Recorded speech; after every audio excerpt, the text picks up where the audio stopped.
hei tukin chu thang kan zing en lea December ni som ni ania hei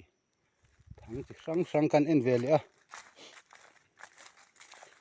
yang lai hi nuam khop maya hei heng ho hi ania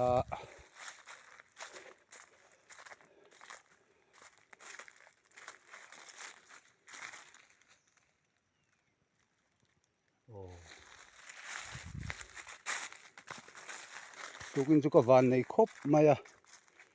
tian hulai khuan kada khom to a heng te hi va la o na ni he lai ong ni mina lo tal bel hana hei thang hun ania asuwal hi her tatlat mai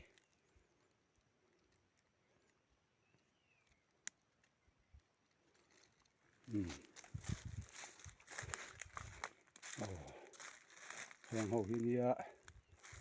lai ram hi nuama tin thang kam hi ti lan vek se na ni lo a thang chi sang ania tuna ko om na hi mual sang peng pia ke vom tlak kon thlen don nai khania anuam khop maya helai hian kada khom to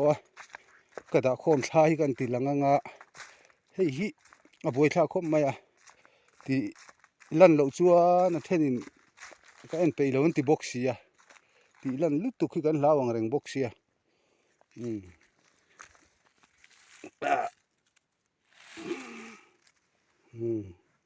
ten poi lo chin hi kan ti langanga tu in chu zo buang lian em mai ko ok tela ka zo buang o to zong ala lian per ani kg hang la hian kg li le chan ve ti vel bor te ka ok thina tuna mi zo tam khopang alian khop mai a pachal lian ani te kan ti tel duwa hei hi mas don ania sialo ka chun zupol kam te po December ni nga khan an hong to a thang kam hun ania